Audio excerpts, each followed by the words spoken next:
Good evening, and welcome to the Tales from a Safe Distance After Party. We hope that you enjoyed the third episode of our world premiere, So Noble a Heart. And we're delighted that you chose to make new music, new opera, a part of your life, and that you're supporting these beautiful people in this unprecedented time. A lot of them are here in this room. Very exciting to have them. I'm Tales co-creator and composer of The Happy Hour, Peter Hilliard, just north of Philadelphia. And I'm Tales co-creator and librettist of the Happy Hour, Matt Barresi in Chicago. Now, tonight may be your first night tuning in to Tales from a Safe Distance. Maybe you are an existing patron of Milwaukee Opera Theater or of an opera theater or of Opera in the Heights. Maybe you heard about the show yesterday on the Idagio Network on Thomas Hampson's show Thursdays with Thomas. And thank you, Thomas Hampson, for the interview yesterday and for the kind words about the show. Or maybe you've been following along for the past 3 weeks. So if you're just joining us now, we want you to know that the ticket you purchased for this evening's performance is good for all 4 nights of world premieres. So it's time that you went back and watched episode 1 and episode 2 and caught the shows by Fargo Moorhead Opera, by Urban Arias, by Lyric Opera of the North in Duluth, and by, who am I leaving out? Bear Opera in New York City. And then come join us next week. You've already bought the ticket. Join us next week for Resonance Works and Chicago Fringe Opera and another after party. That ticket will allow you to watch these shows. It's on demand now. You can watch these as many times as you'd like, all the way until the end of the year. So when we've got them all dropped and all the world premieres have happened, you can watch them all in one pull and see how this all hangs together.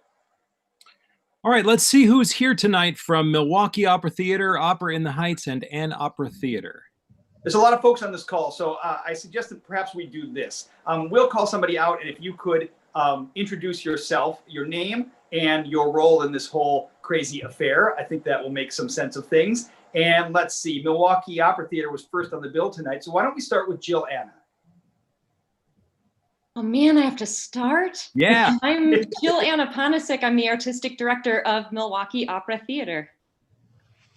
Wonderful to have you here. How about Danny?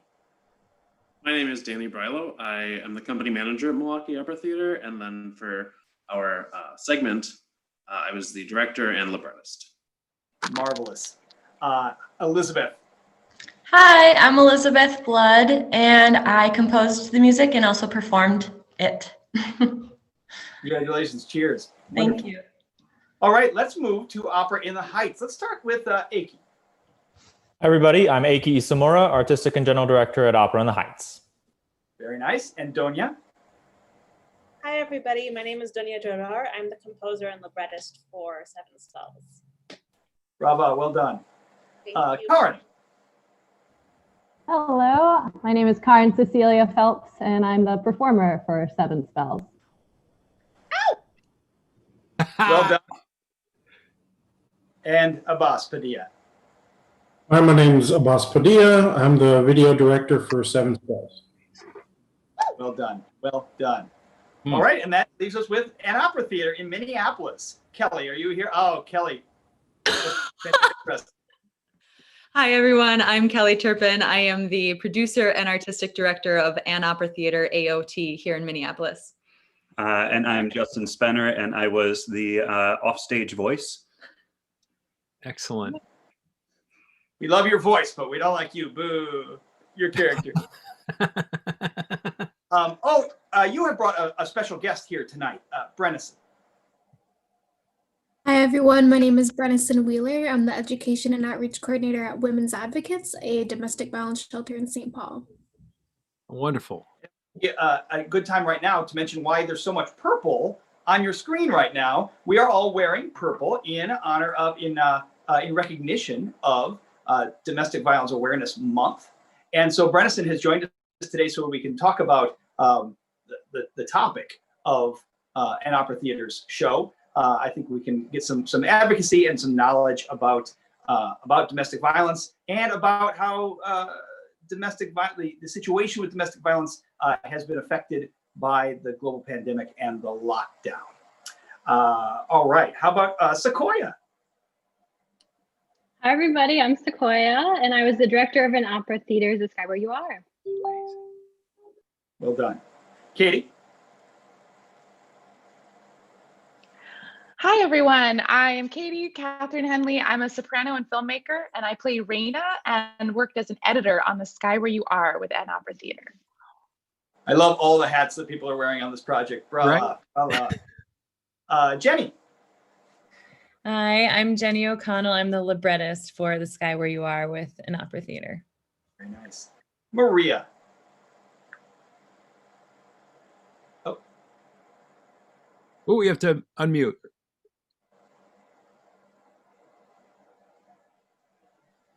There we go. My computer was doing something weird. I'm Maria Thompson Corley. I'm the composer for The Sky Where You Are, and I was also the pianist. Very nice. Bravo. Wonderful. Anna? Hi, everyone. I'm Anna Hashizume, and I played Joe in The Sky Where You Are. Marvelous. Marvelous, marvelous. Well, welcome, everyone. It's so great to have you here. Congratulations. Cheers to everyone on a successful world premiere. Yeah, welcome everybody. And thanks for contributing these 3 gorgeous operas to this project. You know, I watched this episode twice today, and I could not believe how beautiful it was. I was just blown away by the variety and the depth of these 3 pieces, and we have so much to talk about, and there's so many interesting people in this Zoom. And to our audience, we want to hear from you. Submit your questions for tonight's guests below the live stream or wherever you may be watching live right now. And those questions will be passed on to us, and we'll pass them along to our guests. We want to thank Maria Sensi-Sellner of Resonance Works, and Brennan Sellner, and Bob Wood at Urban Arias, and Sarah Lawrence at Lyric Opera of the North. They are working the boops and beeps on the back end. So as you send your questions and comments to us, they will send them to, you'll send them to them. They'll send them to us. We'll read them out loud. It'll all look seamless, like magic. A whole bunch of work on the back end. So thank you for them tonight. All right. 2 of tonight's shows are direct adaptations and updates of stories from the Decameron. One is an original story, but it complements the Decameron beautifully and speaks to this moment in the COVID era. So why don't we speak to the composers and librettists about how they settled on which story? There's 100 stories in the Decameron and 10 in Tales from a Safe Distance. So you had 100 to choose from, and you settled on one. We'd love to know how you settled on your story, how you updated your tale for the pandemic era, and when we get to the Ann Opera Theater team, we'll talk about how you chose your subject matter as well. So we'll go in order, and why don't we start with the folks at Milwaukee Opera Theater. I'm not sure you really want to know how we chose Matt. Quite literally, I got the email from you back in July saying, you know, offering to be a part of this project, and Joanna and I were like, this sounds amazing. We just don't have hardly any time, but we'd love to do it. And I thought, well, just for the heck of it, I'm just going to go to the Wikipedia page with all the synopses of the Decameron tales, close my eyes, scroll them down, and point to one. That's literally how it went.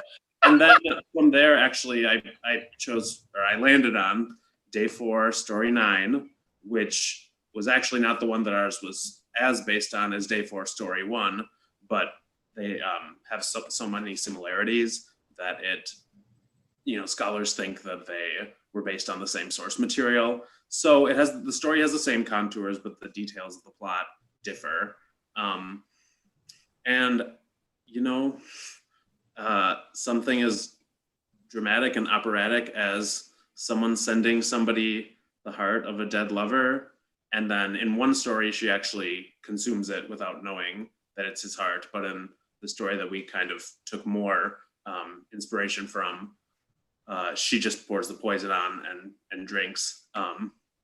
So there's no physical consuming, but the whole idea of that, just I was like, well, that has potential. I didn't know if it was going to, but yeah, that really seems like it has potential. We don't have a ton of time, in terms of time to create the piece, but also in terms of film time, only about 7 to 11 minutes. So I thought, what if we just take a little slice of it toward the end, where the character that we called the woman commits suicide. And then I don't know if this was apparent from from the video, but the other character who we've been calling the lover was already dead at the start of our piece. That's not the case in the story that it's based on, but from the segment that we chose to adapt, that he had already died at that point. So it was more about one person being dead and then the other finding her way to him, and that became the basis for the opera. At that point, that's when I contacted Elizabeth, who I'd worked with last year and really wanted to work with again, and said, what do you think about this as a premise for a story? And I'll let her take it over from there. I was really interested in the idea of introspection and self-reflection, insight, and I thought that this story lended itself perfectly, so that the lover would sort of represent the heart, the soul of herself, and she's looking for it and searching for it, and how that applies to this time of lockdown and being home. And I personally found I was going inward a lot more. I had the time. I wasn't just busy. And I like really feel like I made a lot of growth as a human being. And I had talked to some friends and they seemed to be, doing the same thing. And I'm like, oh, this isn't just me. And so I just wanted to somehow bring that to light in this story. So. Very nice. Well, it's well done. I want to admit to you two that Peter and I got some previews of these shows, and a week or so ago, I watched it for the first time. And at the end, when the two people and we just see the cemetery with the statuary there, I full-throated shouted with just like joy and just like ah! And my 9-year-old daughter came running down the hall, and she said, "Daddy, what happened? Why are you screaming?" And she said, "I want to watch it." And I'm like, so I let her watch it, and she came back in a couple days later, and I was watching the frame, and she saw Elizabeth in the frame, and Viva said, "Oh, I know her, Daddy. That's the person with the heart in the box." But Cameron has so many different tones throughout those 100 stories. I mean, last week's shows had the body humor and the sensuality, and there's a lot of grisly stuff. So it's wonderful that you've contributed a little gristle for the gristle for the mill. Yeah, actually, that was part of when I at random picked the story. I had just heard through you and Peter and Maria that some of the other stories were taking a little more lighthearted tone. So I thought, well, if this one is a little more grisly, I suppose you could adapt it in a comedic way if you wanted to. But I thought that also felt like a stars aligning moment where it was like another, yes from the universe. Like, well, I picked this one that happens to be a little more dark and grisly. So, and if that's going to complement everything else, that's just another reason we should say yes to the project. So I think you were guided by fortune, Danny. Yes, exactly.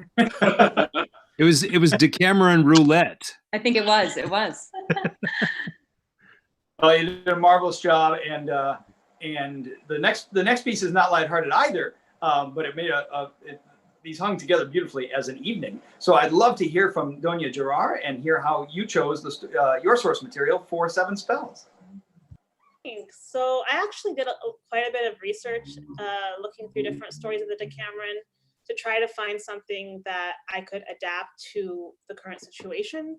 And I'd been reading a lot of different things about, well, I spoke with Aki like multiple times about the vibe that we were going for, and I was sending him like songs, Bjork songs, FKA Twigs, talking a lot about the different artists that inspire me. And it was actually really awesome because like, this is one of the first commissions I've had that was like very free about in terms of the subject matter. Like, yes, it had to be based on the Decameron, but as we've been speaking about it for the past like 10 minutes, the Decameron is such a huge, massive, like monolith of a tale that you can kind of really take it anywhere. And I really appreciated that. I was free to do that, and I was finally like commissioned, like not based on the fact that I'm a Muslim composer or an Arab composer, but just, you know, a composer. Right. So I was stoked that Aki just kind of said, like, you know, do your thing, and gave me kind of the liberty to do what I wanted to do. And I found I'd been reading in the New York Times, there are all these articles about dating during coronavirus. And like, there's just been so much written out there about, like, you know, video chatting dates and like people finding love on dating apps. And that combined with just the way that it seemed like for a quiet moment, like people were not as attached to the outcome of like smaller everyday things, but focus more on the bigger picture. And I was thinking about like the mental state that a lot of people can get into during this time, because you have a fight for racial justice, you have the Black Lives Matter movement, you have this election coming up, we have so many things that are happening right now in the world that are just like putting people in a major state of distress.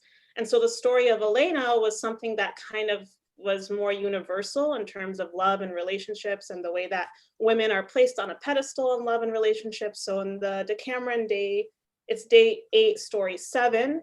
Elena, she's basically a player, like, you know, she's in love with this guy, but she leads on this other guy, Ranieri, to, you know, she says that she's gonna hook up with him, but then she decides against it, and she actually ends up wanting to pursue another guy. And so she does that, and she literally leaves Ranieri out to freeze overnight in a courtyard, and he almost dies. And, you know, she's like the biggest player in the game. And then he survives, and he comes back, and he's like, no, I'm gonna get revenge. So, and a lot of the tales in Decameron, like Danny was saying, are, you know, based on revenge, and they're incredibly dark and twisted.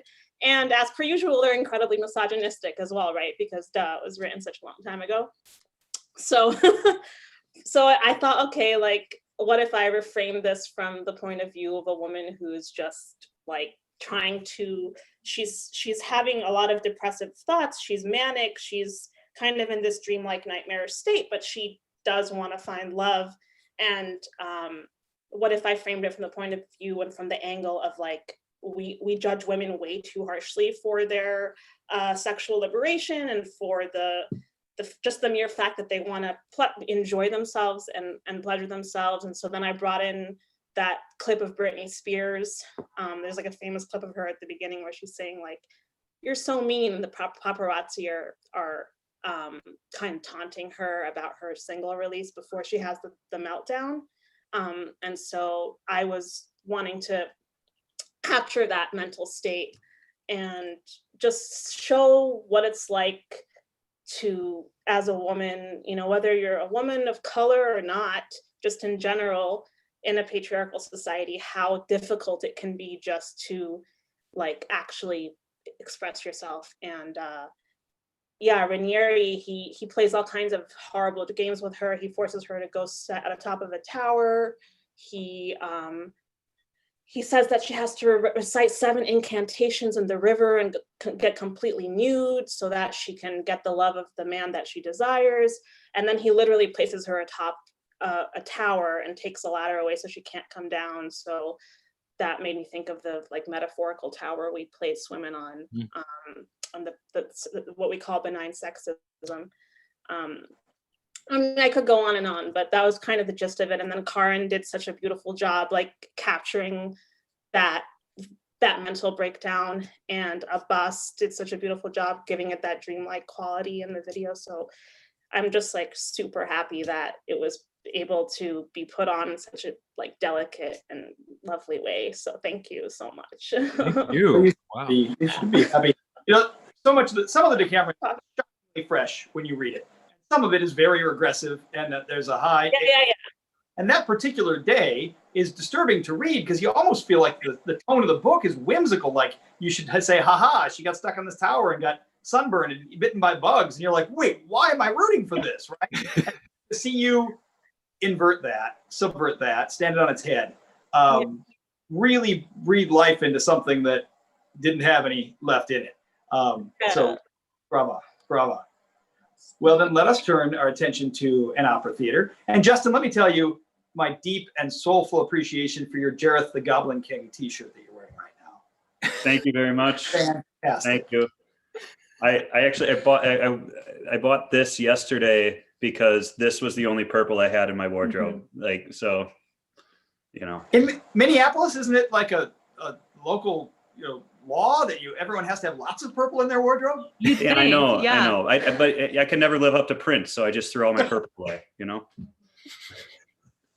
Well, let's hear about your show. So, this was not a piece that I don't believe was chosen from a Decameron tale, but you wouldn't know it because it speaks so much to, when Peter first thought, hey, let's gather all these people and make a Decameron opera, he said, this 14th century novel says so much about our current lockdown moment and the COVID era.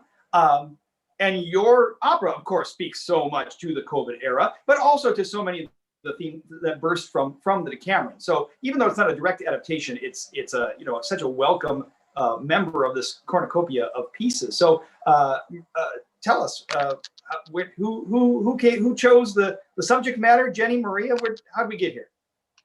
I think that starts with Kelly, actually. It was very much conversation, so this will probably be a conversation. So Kelly, how about you start? Yeah, I'll start it, but then I do want to hand it off to Brennison and Jenny and Maria because I brought them on within like 24 hours of coming up with this. So we were kind of one of the last organizations to come on. We came on around the time of Milwaukee Opera Theater at the end of July. And we had about like a week and a half until we had to have the libretto in. And those initial conversations I had, with Matt and Peter, and actually Sarah Lawrence at Lyric Opera of the North, who had kind of told us about this project as well. I got off that first call. I was so anxious to get off that first call because I knew exactly what story we wanted to tell right away. We've actually been working with women's advocates for almost a year now, Brennison, I think. Because we always have a community partner, a local organization or nonprofit, at least one for every production that we do as we work with social justice and socially relevant pieces. So it's our usual model.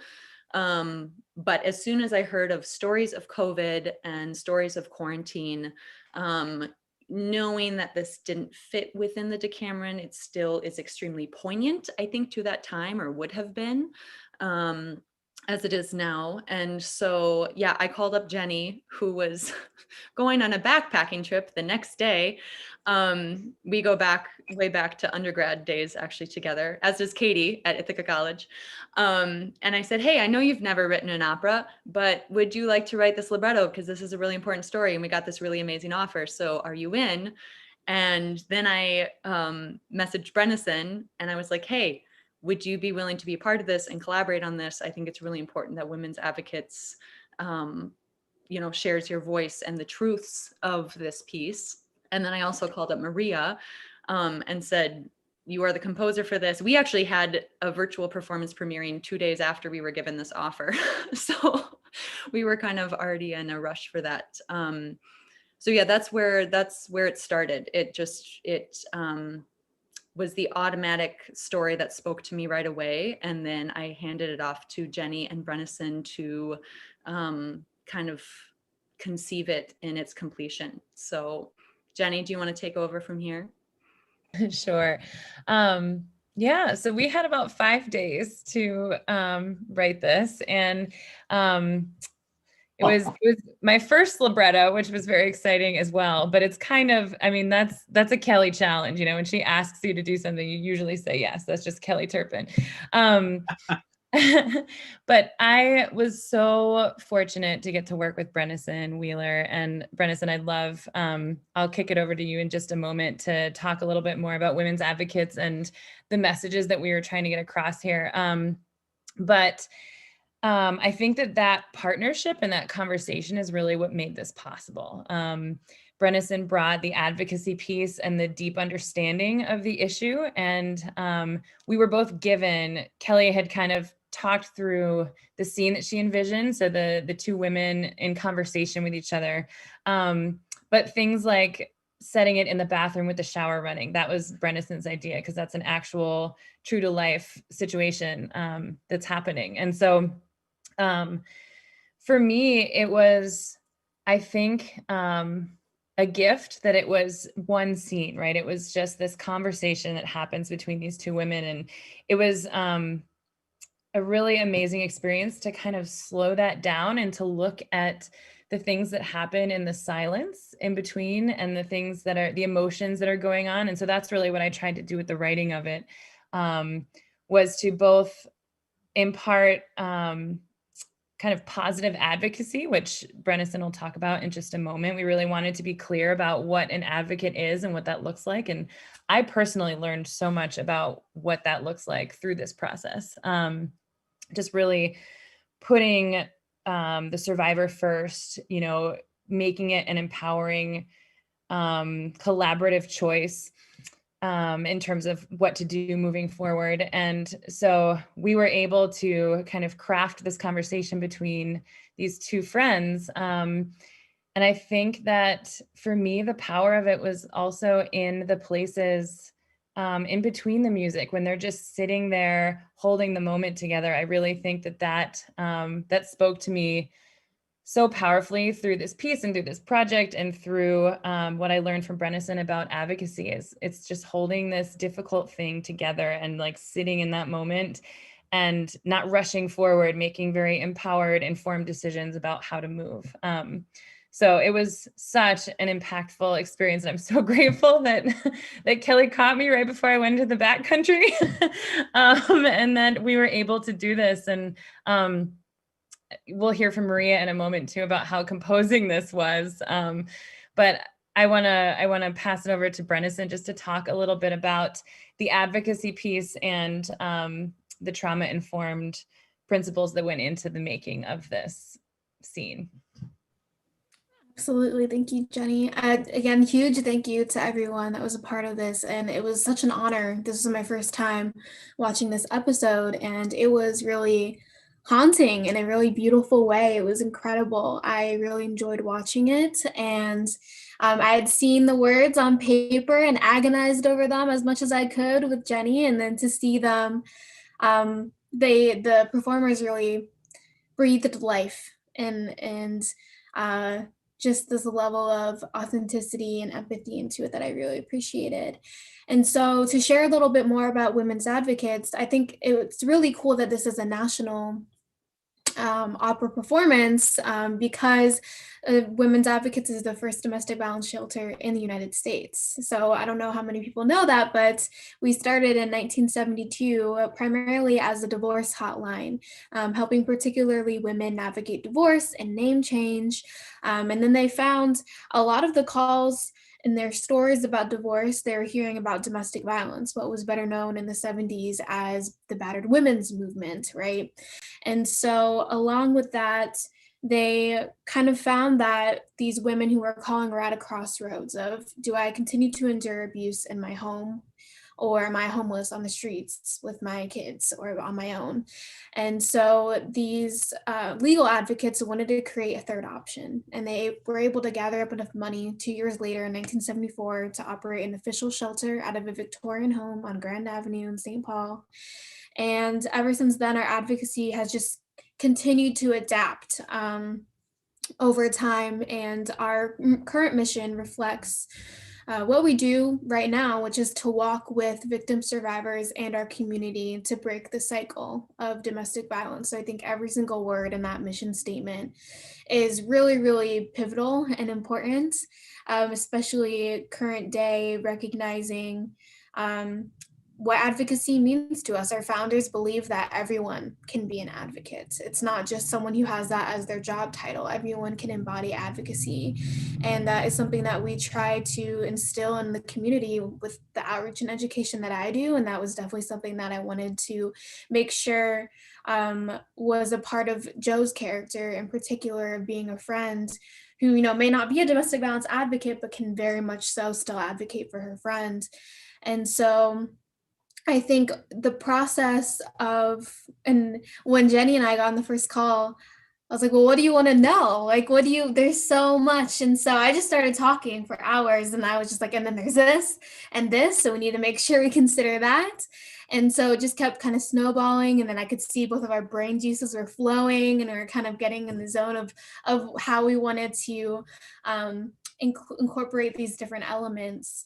And so, yeah, the shower thing that I was sharing about the crisis hotlines, and there's a lot of questions of, are there more calls, less calls? What is happening on that front? And it varies depending on the state, so I won't make a blanket statement on that.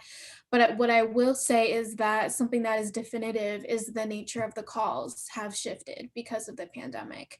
So we've heard from our crisis resource advocates that the shower will be running, and they'll be hiding in the bathroom, or they'll be hiding in a closet, or they'll kind of announce these different things that they weren't hearing as much before, because pre-pandemic, spikes specifically at women's advocates, our calls are around noon on weekdays, which is typically when people are on their lunch break at work, right? And so they have the privacy to be able to reach out to someone. And now for many people who either lost their jobs or are working at home, or in a confined space with someone who's causing them harm, it's really difficult to find time to do that.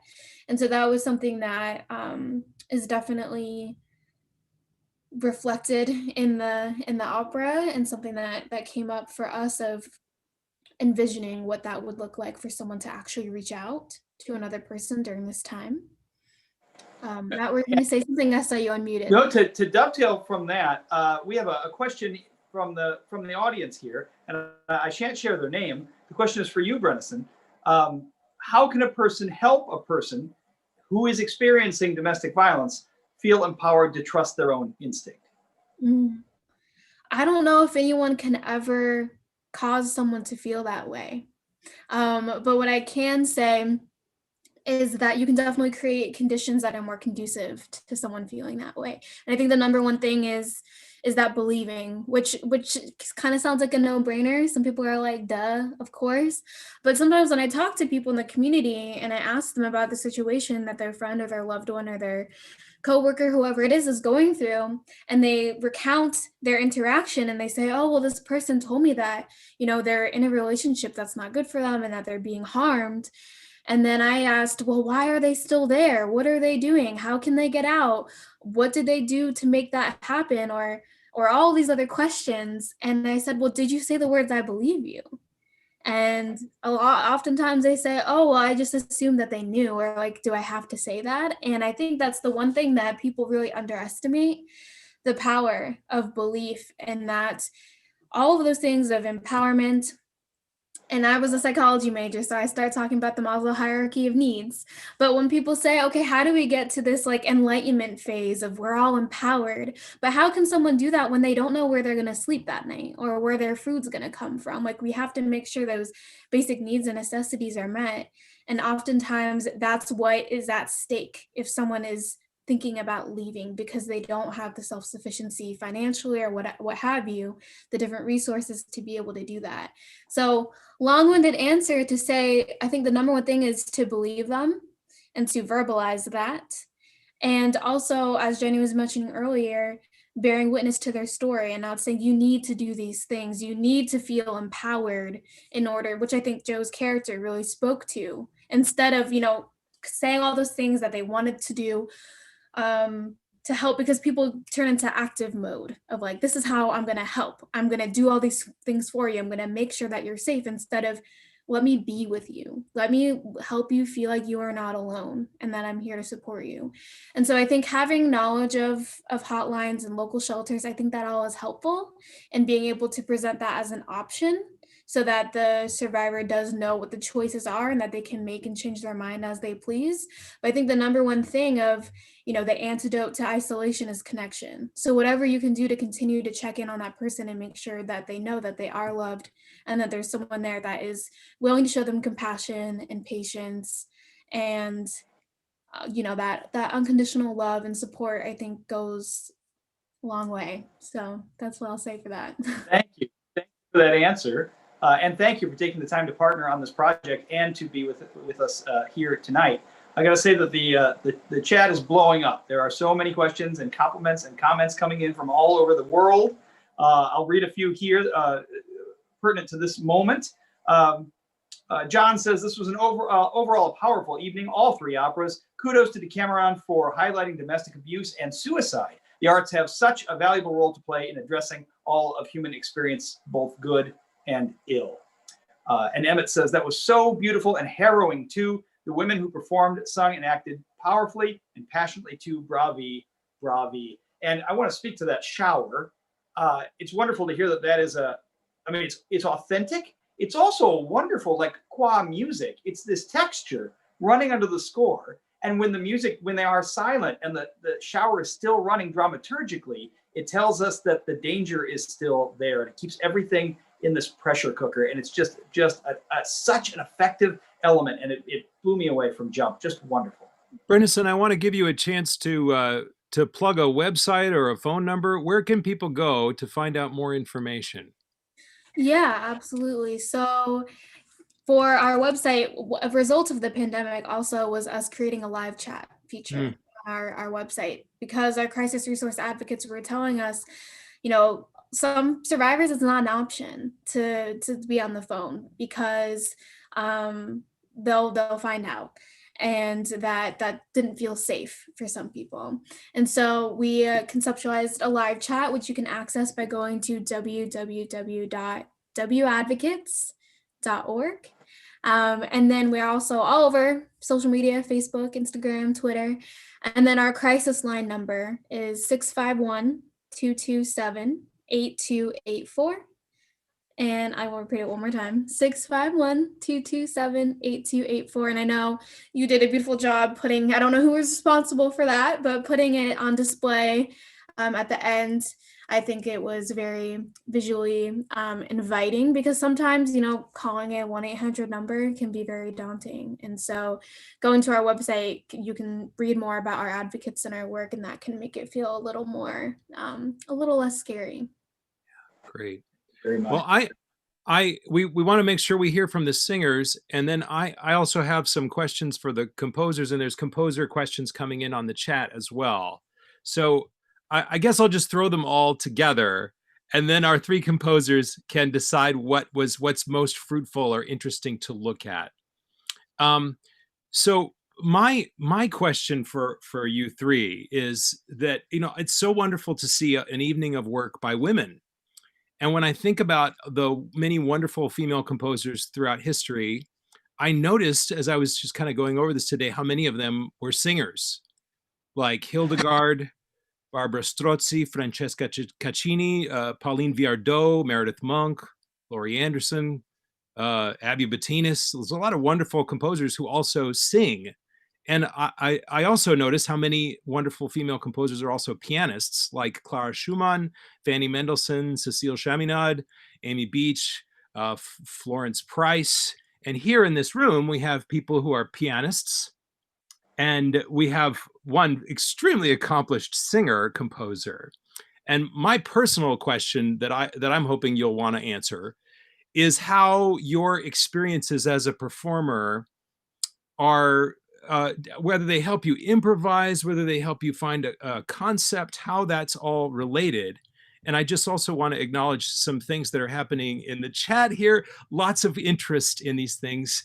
John wants to know more about Donia's uses of arpeggios, meter, rhythm. And he says this is just a gorgeous effect. What does that musical approach produce in you? I'm just going to throw some things out. You can grab whatever you really want to talk about. John also said Elizabeth's music drew from the operas of Purcell he heard, and yet that sound is all her own. Was Baroque or 18th century opera an inspiration? There's, I'm sure, even more questions out there. Maybe we'll start with Donia really quickly. Can you tell us about your process? Sure. So thank you for the question, John. I am a classically trained pianist, and a large part of what my compositional process includes is improvisation. And I am also I've managed to combine my classical training upbringing with like my Arabic upbringing. So the piece is actually quite simple in terms of harmonic content. But rhythmically, it does have a lot of like shifts between like 12 and 10 and 5. And so I do a lot of that kind of thing and layering of rhythm in my music. And that's actually part of my improvisational process as well, is that I work in layers. So I do a lot of writing at the piano, and I also sing. I'm not an opera singer like these incredible women here, but I do sing kind of like in a folk style. And so when I was writing this, I actually like sang through all of the parts, and I always start with piano, and then add voice to it. So in terms of arpeggios, yes, I mean, it is just an E minor arpeggio throughout. Part of the reason why is because I was limited, because part of my quarantine project is that I want to teach myself electric guitar, because I've always wanted to learn. I've always wanted to be a rock star, you guys, okay? That's what I wanted to do. Success. Thank you. but you know, I was always told, like, oh, I'm just a classical pianist, and then I was like, no, you're way more than that, right? So I that's why I said, okay, I'm just gonna write in the easiest key for guitar. But I hope that covers the question. That's a wonderful answer. Maria, I'm dying to hear from you, Maria. Tell me more about your process. Oh, there. Am I unmuted? No. You are. Oh, I think you're now muted again. There you go. Okay. First of all, this was my first attempt at opera, and I was really like Kelly. We had this production, and she'd heard some of my art songs, and then it was like a couple days before this was going to happen. Then she said, "Hey, would you like to write an opera?" And so, okay, you know, yes, why not? But I start with the piano because I am a pianist as well, and I've worked with singers collaboratively since I was a teenager. So you know, I've also worked with, I think, every other instrument there can be, but I'm also an improviser like Donya. So it will start with I don't know, I'll get a germ of an idea. When I'm writing for singers, my first thing is to try to capture a melody that seems to work with the words. I'm very interested in maintaining the speech accent, so it sounds, you know, as natural speech as you can call speech when you're prolonging some vowels and things like that. But mainly, I think that the purpose of the music is to illustrate the emotion and to heighten the emotion and to give the singer something to work from in that regard, like just to make it plain, just with the music. But in this particular case, Jenny wrote, it was hard, I would think, to encapsulate everything that Bredesen was throwing at her in, you know, this short story. And so, you know, I didn't want to cut a single word, but I found that I was up against this 11 minutes thing. And so when you're talking about people having time, you know, between thoughts, like, for example, Katie would be, you know, talking about leaving, and then she'd have this sudden thought about the reasons that she stayed and the things that still drew them together. And I kind of had to smash them one on top of the edge. But then I thought, you know, in a situation like that where you're talking on the phone and you don't really have this option of just luxuriating in the conversation, you have, you know, someone outside the door maybe, or you're listening to the shower to block this conversation so your friend can't hear. You're trying to make her understand everything. It's kind of, you know, one thing after the other. So I tried to capture just these shifting moods and these suddenly shifting moods, while maintaining this idea of, okay, I've only got 11 minutes. And so some of the tempos got a little quick, but we managed. But yeah, my process is always, if there are words, I start with words. I mean, I do some things that are not for just with voices. And there it's just, I'll come up with an idea and it just seems to spool on to whatever happens next. So. Well, I think your score is so beautifully effective, and I really felt all those moods. I mean, your piece is just devastating. It's so beautiful. Thank you. Elizabeth. talk about your process. I'm so curious. How do you do that? How do you do that? I will say this is my first piece ever. I wrote a song in college with like direction from a professor. And that was more traditional, like art song. And I honestly, I've just with this introspection feeling that I have been going through, I just really tried to follow my intuition, and just that idea that intuition is this, it's a feminine attribute, and like the masculine attributes are math and logic, and I've just been like really interested in this intuition feeling, and so it's really scary to follow your intuition, but I just went for it. And with the idea of introspection, I really wanted it to be, all those sounds were made from my voice. Like every sound was made with my voice. And I thought it was so important to leave in all of those imperfections. There's something about opera that makes, like, I feel like as a performer, we're expected to be perfect, and I'm sick of it. And I just think there's so much beauty in being human and having these little things that aren't perfect.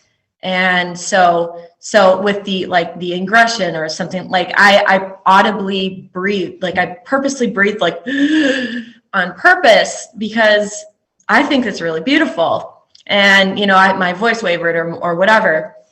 And also this piece is completely improvisatory. So the way I wrote the score, it's more about like images.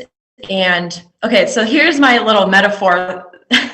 It like sounds silly, but it's like I am, like my finger is the needle on the vinyl, and the vinyl is this image, and then my mouth is the horn, and whatever I'm seeing in my mind and feeling and asking all these questions and answering them how I would answer with my heart and my voice, that's what's coming out. And so it really excites me that if any other person were to look at my score and sing it, it would sound completely different because it's coming from them. And yeah, so I don't know if that answers it, but my whole process, like I just felt like I needed to go outside. So I went outside to improvise, and I sang in the woods. I sang next to the water. I touched the water. I was like, if I'm touching the water, what audibly, like, what does that translate to if I'm singing? And that's how I kind of created this sound map or whatever.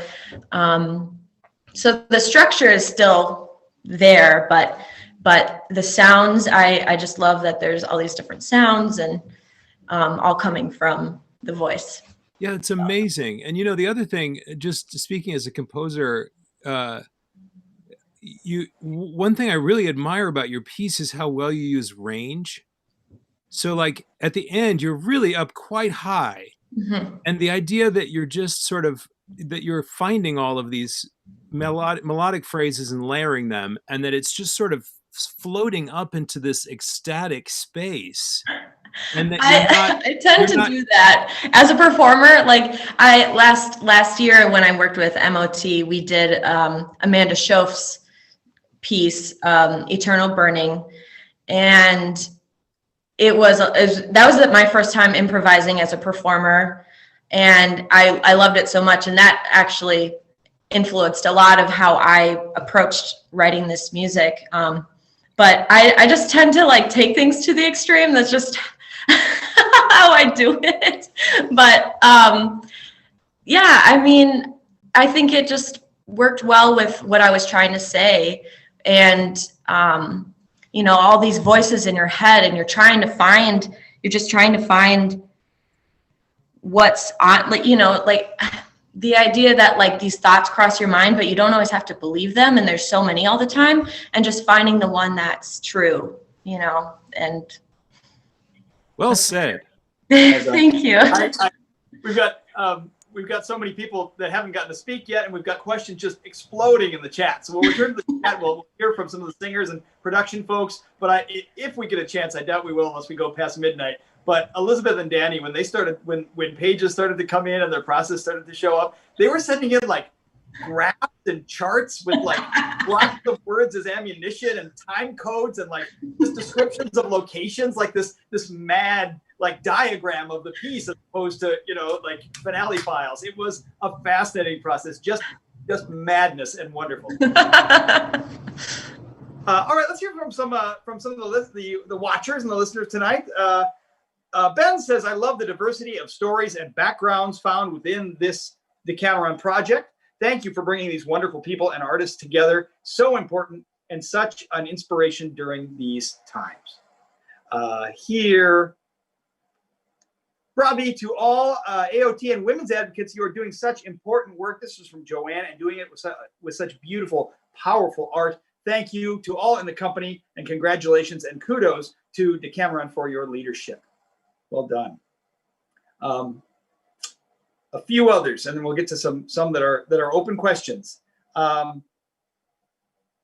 Maria says, thank you for the captivating episode. In this time of COVID brain fog, I feel we tend to focus on our own situational state of being. You have been able to offer an avenue of bringing us outside ourselves. Thank you, Maria. Felix says, hashtag free Britney. And we have, I think I read that one. Emmett says, that was beautiful and harrowing. The women performed, sang, and acted powerfully and passionately too. Bravi, bravi, bravi. Now we have some questions about, two questions about, another Maria says, many Marias this evening, and on camera, behind the camera, and watching. Can I ask where the naturescape was in Milwaukee? My roots are in Milwaukee. Someone else says, woohoo. Julie says, Milwaukee, my hometown. Lots of Milwaukeeans tuning in. Let's talk about that. And then let's why don't we induce to a larger question about space and place and how you found these gorgeous locations. So we'll start with Milwaukee. Where, my goodness, where are those woods? Where's that cemetery? Maybe you can't. Wells. Is that Maria Wells? Perhaps. Yeah, that's my mom. Oh. That is a woods very close to my house that I spent a lot of time in the early part of the pandemic, just staying sane and being out in nature because there wasn't really anywhere else to go. And actually, when when we were approached about this project, I thought immediately of using that space because it felt somewhat medieval, but also not so tied to that era that it, you know, would have to be. When we talked about the costuming and the overall aesthetic, as a creative team, we thought a lot about, I think the words that came to mind were both medieval and futuristic, so not any particularly defined era. Within that, I spent a lot of time, I knew the woods pretty well, but there was actually a whole separate section that one of our board members also was a fan of these woods and showed me. And so then I spent a lot of time kind of charting out different possible shooting locations and then thinking, well, this one could work for, you know, for this scene or what, I don't even know what to call them, but we did end up kind of using one location for each of the singing sections for each of the two characters because I didn't want to overcomplicate that, and also it's kind of ground us in those sections while then using bits and pieces of everything else in the sections where the narrative is articulated through the images as opposed to the words. So kind of all came out in a big mishmash of different woods. And this may be a trade secret. Maybe you don't want to share this, but do you ever use a body double, or is that all camera trickery? Like when we are seeing two Elizabeths. So there's only 2 shots where she's actually any kind of camera trickery, where there's only 2 shots where she's in both shots. And one of them is in the graveyard. We've got the character that we called the lover in the black on one side of the frame, and then the woman in white walks in on the other side. And those were, we filmed those separately, obviously, on separate days. And then the second one was, you're looking over the woman's shoulder and you see the lover in the distance. And that we used not a green screen, but just a white screen that our videographer, Crystal Wagner, had. And that was completely her idea. The first one of superimposing the 2 shots was something I had thought of. But then when we were just in the moment, she said, well, I've got this, screen. So let's see how we can use that and then splice it together. But aside from that, it's really all just the magic of editing. Very nice. The fact that she's got a different haircut as both characters, which meant that we had to shoot the lover first and the woman second. You couldn't go back, so you had to get it right. And there were many things that I almost missed doing on the first day of shooting that I'm very glad we ended up doing.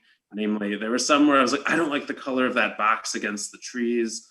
And then I was like, let's just have her walk without it. And then as we were editing, we were like, we need to see her walk with the box, because otherwise we don't get that, that character's putting the box with the heart. So we did end up getting a little bit of that footage, and that kind of saved us.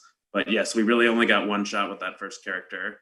And then we spent 2 days doing the woman's scenes, because that was, a lot more action, grinding herbs and picking herbs and drinking and revealing a heart in a box. And then the third day, the third day was the woman's, all of her singing sections. So that did take a little bit more time, but I just kind of got gut senses about like which locations within the woods, like, oh, walking around, like this would be a good spot for whatever scene. So it was like Elizabeth saying, my process was somewhat intuitive as well.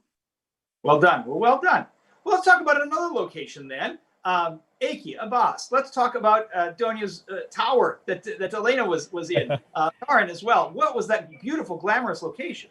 Sure. Let me just start and send it over to Abbas. So one thing I wanted to say was, one of the reasons that a small company might hesitate to get their toe dip into the digital opera game is like, how do we compete with these like ginormous budgets that larger companies might have? And I really think infusing some local flavor is one way to set yourself apart as a company that's doing something that only you could do. And our location happens to be a gorgeous bed and breakfast in the Houston Heights area where we are based. And Abbas found it. And I'd love to hear him talk about, what it was like working in that space. Yeah, so like Iggy said, we worked in this, we were really lucky to find this bed and breakfast. We were, going back and forth with Aki and Danya on the story. We, as a filmmaker, so many things were coming to mind. We should find these really, what can we find that represents, this tower where she's, where she's locked in, and then what can we find, just as a filmmaker, locations just become a big deal. So, all these things were going through my mind, but at the same time, logistically, knowing that we had a really tight schedule and that we had a really tight turnaround on the video, I just started thinking, wouldn't it be great if we could find one location that could accommodate, all these needs? And just through past experience, I knew that sometimes some of these bed and breakfasts could be, really interesting locations. And just so happens that the Heights, where Opera in the Heights is located, is basically historical, an area of Houston that has a lot of historical old Victorian style houses. So this bed and breakfast is an old Victorian style house that's been turned into a bed and breakfast. So there's so much character when you walk into this bed and breakfast. It's got these really big, giant crown moldings and these really rich textured walls and paints, and And this bed and breakfast is set up with with an area in the back where you could have an event if you want to have like a birthday or a wedding. And that's kind of where we created this. The tower in the back was kind of this, well, it's not outdoor. It's actually almost like an indoor area, but it has, kind of a glass roof and glass ceiling. So you can still see the moonlight and you can still see the sunlight during the daytime. So it just seemed like the perfect area to try to really create this this outdoor kind of tower. And the owners of the bed and breakfast were just so generous. And so once Aki and I walked that location, I think we looked at each other and we said, this is it. This is the perfect location. So we were really lucky in that sense. And, as a filmmaker, it was really great to have the freedom to kind of bring in some really cool lighting and some really cool props and that sort of thing to kind of, try to tell the story as best possible. So I feel like we were really blessed with the location. Such a gorgeous film, and so well married to the music, and it integrated the location so much. Bravo! And how long did you shoot for, and how long in post production? Well, I'll tell you, we shot the whole thing in one day. It was shot in a long day. I've been a filmmaker for quite a while, and so I knew that in order to really make this happen, I had to be, Aki and I had to really try to be on the same page schedule-wise, because we're in a pandemic and not everyone's available. The location was being so gracious, to us and allowing us to come in, but we don't want to also, take advantage of that situation too much. So I just tried to schedule everything in a day, and I said, Aki, if you think that we can pull this all off in a day, me and my crew are willing to work a long day. And Aki spoke to the rest of the crew, and Karen was down, and we all just kind of stepped up to the plate and turned it into a long day. But I think it was really worth it. When I look at the piece, I'm really happy with how it turned out. I have to jump in and send it over to Karin, because we jumped from room to room. We used that entire inn, and Karin had really intense costumes and hair and makeup, like really intense. And we were only able to get it done in one day because Karin would lay down those takes in one take every time, and it was just nuts. And so I would love to hear Karin talk about just that filming process and just everything she had to go through to make it happen.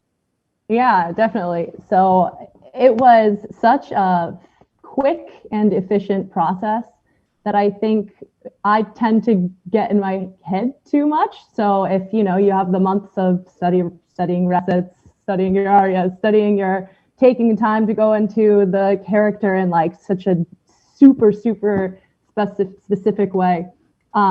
This was great because I was able to speak with Donia and get her vision and read her synopsis, her update on the story, speak with the team. We had a few Zoom meetings about what we were thinking and what we thought the layers of this character were supposed to be, or what we thought they could be. So, I mean, shout out to my mom, who I know is probably listening. This was like the coolest flashback to me being in like my living room and lip syncing to Britney Spears or something, because it was like a total blast. It was going through like each area that Abbas and his team set up so beautifully, and I felt really like a pop star, just like walk in. I get to like be pampered by Lisa Longoria, who was our wardrobe and our makeup and hair. Amazing job. She, would come do my little my makeup touch up, and then we'd do our take, and it was just in each location, we had about an hour, or I had about an hour of rest between each one. So then I got to just go back to the next spot, or go down the stairs to the courtyard, or go back to the room, and we shot one take really in each one, and then some filming for the in-between shots that I think were put together so beautifully by a boss. And wow. Have you done film before, Karen? I have not done film before. This was sort of a dream come true for me. It was really, really fun.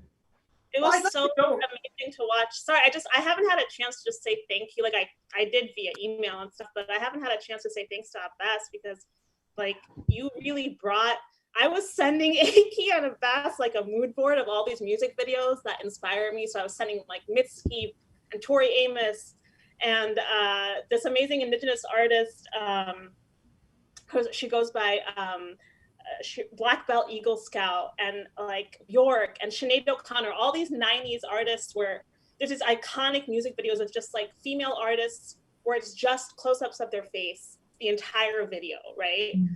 So I kept sending that to, I had this mood board, this vision board for Aki, and I didn't know like what was gonna happen. And then when I saw the video, I just had goosebumps the whole time, and I couldn't believe how beautiful it was. So I just want to say thank you so much. Done. Well, Abbas and Karen and Aki, is there a future here? I mean, you went on a limb. There's an experiment here. Abbas filmed an opera. Karen, you sang in a film. Aki, you produced an operatic film. What do you think about this as a future for the medium? Is this a one-off? Is this project, was this one and done, or do you see this for us, for the country, for internationally? What do you think? I think it has to become a thing, and this is sort of the right dosage. I think 7 to 10 minutes works really well in the privacy of your own home, and it's digestible, but it's coming at you really quick. There's the moment you finish an episode, and then bam, we're back in the call, and so it's digestible, but you feel like you've had a full meal at the end of it, even though it's only 30 minutes. And I think it works really well for this moment. And so I mean, I'm very eager to get back to making opera the old way, but this will definitely be part of our practice moving forward too. Very nice. Abbas? This is the first opera video I've ever filmed. And I was really scared going into it. But, I really feel like it was such a great experience. I really feel like collaborating with the composer, collaborating with the director, with Aki and with Karen, all the collaboration, I think, really brought my comfort level, back and made me just kind of resort back to what I know, which is filmmaking. And, as long as they were comfortable, I was comfortable. And I would say that I would love to do this over and over again. I'm glad to hear it. Yeah, absolutely. I mean, speaking to it as a singer, it was wonderful to wake up and not be like, how am I feeling today? What's going to go on? Like, am I going to hit the high notes or whatever? It was great to get the chance to just really act and really think the whole time about acting. Was a new experience, but certainly if this is something that goes on with opera houses for across the country, which I highly recommend, because I think it's something that's incredibly special and offers something really unique for a performer and audience, I would say that it definitely has a future. I agree with Aki. Yeah. Well, so glad to hear it. Glad to hear it. Well, Sequoia, you have been so patient. Thank you. Katie, Anna, so patient. Really appreciate it. Let's start at that same question. Have you three done film before? And if you have you done operatic film before? And if you haven't, what do you think? More of this? Never again? Sequoia, we'll ask you first. Yeah, I mean, actually, my background is in theater and film, so I had never directed an opera before. And so, sort of like Jenny, when Kelly asked me if I want to do this project, I was like, yes, of course, let's do this. And I think being someone who's never really thought that opera was accessible for me as a theater artist and something of that, I sort of was almost hesitant at first. I was like, can I even do this? Is that even a thing that's allowed? But after talking with, Kelly and Katie and Anna and everyone in the team, I was like, I mean, Jenny and Maria also, this was their first opera that they had written and composed. So it was sort of just all of us jumping straight in head first into something so beautiful. And we had support from everyone each way. And so, I mean, I think for me, I would like to see as a filmmaker more operas in this fashion. I mean, I think opera can be so accessible to people if it's, cheaper price of tickets or allows just to be in your living room, like we've said. I mean, there's many ways that we can get more people to understand that opera actually is for everyone, just like art is it for everyone. And I think for this piece specifically, it was so moving to be able to be a part of something with such a heavy topic, such a heavy story, and something that meant so much to, Women's Advocate alone, but I think to many survivors, and just for myself to learn what an advocate can look like. And I think through Joe and through Katie's characters, and Anna's characters, it was something that I really didn't know a ton myself, but now I feel that I can at least know how to navigate someone, or if I got a call from someone, I would at least feel a little bit better. But I think for this piece, and I'll let Katie and Anna talk, it was really amazing because we actually shot it in one continuous take, each of them. And Katie and Anna actually were never in the same space ever. We recorded them separately, and the wonderful Chris Foss, spliced them together with Maria's piano and Elise Parker's violin. So everyone was sort of social distance in that way. I was sort of lucky in I was the person holding the camera. I had just a simple sort of DSLR on a gimbal. And shooting in that bathroom was not an easy feat. I mean, Katie, I'm sure, can talk about it, but it was a pretty small bathroom. I mean, they were shot actually in the same home. So some film magic for you right there. But it was a tight road. There was times where I was turning off the shower behind my back, holding it, making sure that I could film Katie at the same time. There was a lot of tricks, and that was actually just shot with all natural lighting of Katie's part. It was just that one window in the bathroom that we got that amazing bit from. And with Anna too, it was just a simple living room, and we didn't really change much of it, and we just sort of played with sort of the dance of the camera between us two. And I think for this piece, I was really interested in shooting it as one continuous take because it's these two people on a phone call together, and it's the point of being immersed in their 11 minutes of talking with each other and everything that we can sort of hear from the conversation between right when Catherine, when Raina calls Joe and she goes, "Hey, I have a thing to tell you," to the very end when Joe is left sort of hanging with knowing all of this. I wanted us to stay in that arc the whole time and sort of experience this phone call as the audience with these two characters. And so that's sort of why we chose to be bold and did this as a continuous take for both of them. And also so that we could sort of see them at the same time, side by side, for that intentional choice, so that we could get the reaction of what would Joe do? What is she feeling in this moment when Raina is telling her this, but actually not saying anything. And then she has that beautiful interlude in the middle where she expresses everything that she says, and that's sort of her moment to be vulnerable for herself and for us as an audience to see what she's actually thinking of. So I'll pass it over to Katie and Anna if they want to talk about anything. There's that one shot, Sequoia. I have to mention this. There's one shot that goes down the arm and lands on her ring. It's so amazing. I gasped when I saw that shot. It was great. I don't want to lose. I want to toss it to the singers, but I just want to throw in that someone has asked a question that I think may lead this. Bill says, "Was it difficult to sing in the third opera tonight? The topic is so intense and real and raw.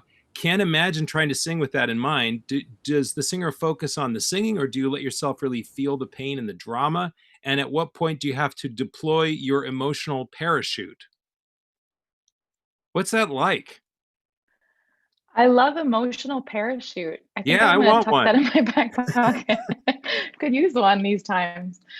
I know Anna has a lot to say about this too. I think a real interesting, unique challenge about this was the fact that since we recorded audio first, before we had been in the same room, before we had blocked anything, before we discussed kind of what our kind of signposts emotionally would be in this phone call, we had to make these decisions about what would be in our voice. And it was really an interesting thing because, of course, in opera, we always prepare our music ahead of time. We always come in sort of with a sense of who we're going to be. And then you fill in and play and mold and craft with your collaborators.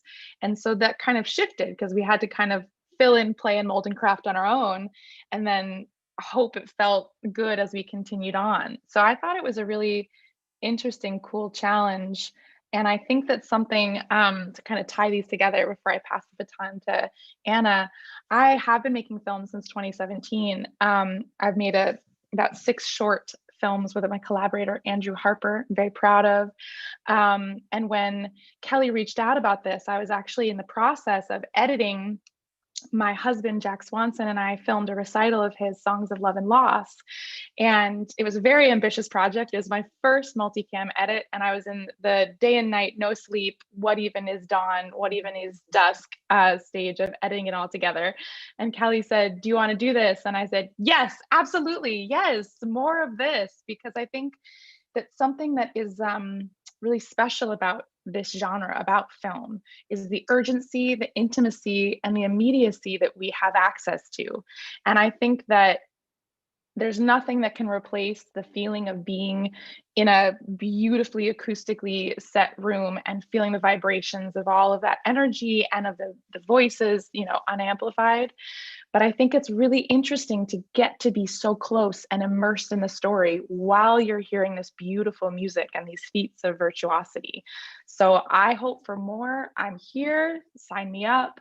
I think it's a really exciting thing, and I'm so proud to have been involved in this. I think you guys have done a beautiful job. I'm passing it to Anna. Yeah, I mean, all of that.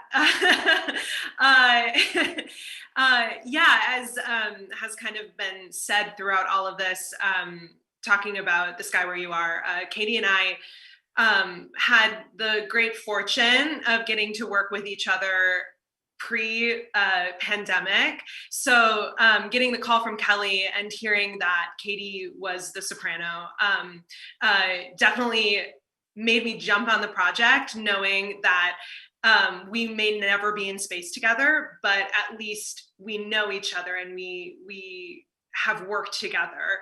That was definitely a big selling point, again, knowing that, we would never be in space together and knowing that it was this really sensitive topic. But yeah, I mean, as far as like film goes, yes, more film and opera. I definitely think that it's a really exciting medium. Again, just as Katie said, there's no replacement for being in space together, but getting to see some of the expression up close, not feeling like, because I feel like some people feel that opera is inaccessible because of how big it is, right? It's like, this doesn't exist. This has no meaning in my actual life. Like, no one acts like this, right? So being able to pare it down and to actually see, no, these are actually real human emotions that, yes, are sung very big, but can be portrayed in a really real and truthful way is important for just opera accessibility in general, in my opinion. But to answer, I guess, the original question of, was it hard to sing this kind of subject matter and be able to sing it without, choking up? Yeah, it was really hard. Honestly, yes. I think, as Katie said, we recorded all this stuff before doing the filming, and the first kind of our first take / rehearsal on my end, that was when it hit me really hard, because that was the first time I had heard my voice and Katie's voice like together. And I remember getting done with the first take and kind of like looking at Sequoia and Kelly and just being like, whoa, like that was a lot more than I was expecting it to be. And I already expected it to be difficult. So yeah, it was hard. But I don't know. I hope we did it justice. Oh yes, you did. I will say, absolutely, I think that, absolutely. Go ahead. I think that Maria and Jenny actually helped us out a lot. Maria, I want to praise you for a minute, and Jenny, because we did have a bunch of sharp turns to make emotionally, which really did make a lot of sense. I think, Maria, what you spoke to before about when you're in that state, it just kind of tumbles out. I remember that my first read through thinking, oh, sweet mercy, yes, we're in this, let's dive in. And I think the way you both paced the language development, the storytelling, and the musical development meant two very helpful things. One, it made emotional sense. So in terms of like when you're mapping out, okay, this is where I need to breathe for this is where I can't be verklempt, I have to be calm, I have to da-da-da. All of it was very clear and genuine and true and easy to follow. And the other thing was because we did have quite a clip of tempi at sometimes. For my part, I sometimes felt like there wasn't room or time for me to get overwhelmed because I had the next thought coming and I had the next thing bubbling up. And I will say what would always kind of hit me, and I think was actually kind of the most difficult thing for me to record, was the very last "Stay With Me," because there's this beautiful music that is some of my favorite moments in the piece that Maria writes in, when you kind of can feel their friendship and you can feel this sense of being held. And, Brendan talked about holding space, and I just feel like it's so palpable there that I would just have to get out, stay with me, and I could just truly not do it every time I would be working on my own, let alone once I heard Anna's voice. And I was very grateful on the day of filming that it was okay sometimes that they weren't catching audio, because there were a couple times when that was the moment for me that was the hardest. So. Well, I think that makes perfect sense. So in, talking about having real emotion in opera, I mean, that's a very, very vulnerable thing to say, and it's just after all of that and talking about having a plan and all these sorts of things, to ask that someone really be there for you, to put it in words like that. I mean, it makes perfect sense that it would be a very emotional moment. So I was in tears the first time I heard the whole thing put together. And I guess maybe it's because I'm new to this whole process, as far as, the opera and the sorts of things. But I just knew when I saw you guys, you're such great singing actresses, that I knew it was going to be in good hands. So I'm just very grateful that I was brought in, and I'm grateful to Kelly for casting you and to Sequoia for the way that she shot it. It's just been an amazing experience. And I'm really honored to be in the company of these other great, great artists. I mean, the other pieces just blew me away. So thank you. I got a question for Anna. Was that your real mother in that picture frame? That is my real mother. Oh, cameo. Shout out, Mom. I texted her and I was like, you're going to make like a little cameo appearance in this. And she was like, oh God, what picture did you use of me? Very nice. So we have a question for Matt and I, and then we'll bring this train into the station. So Bruce asks, this question is for Matt and Peter. Matt noted that these three works seem to hang together. And he says, indeed, the dark moods and mental states of the central women do complement each other. So how did we decide on the overall order of the pieces in the larger work? And Matt and I, we really did. Matt, how long do you think we spent trying to figure out how these pieces should go? It was a long time, right? Longer than we gave most of the people to write. Well, yeah. If you watch them all in a row, our hope is that they hang together thematically by night. And when we saw what these three pieces were about, and we saw that they had both female writers and strong female characters, and that they seemed to have a similar tone, they were a natural to go together. Although at one point we thought about moving one of them out of that. Of this night into another, but then we thought better of it, and I'm glad we left it the way that it was, because despite having a super long talk back, because you're all so interesting, I really think these three pieces belong together in that night. And what's funny is we spent a lot of time trying to keep them apart from one another because of their common DNA. They're all about, I mean, there's a lot of pain in all of them. There's a lot of strength in all of them. And we thought, is that too much pain and strength for one night? I guess we spread them out. And for a long time, we were like, oh, we'll keep these apart. And there are certain, last week were the sexy pieces. They weren't tonally the same. One was more farcical and one was more touching, but they were both sex comedies. The first night was horror, although one was, a suspense thriller and one was a comedy.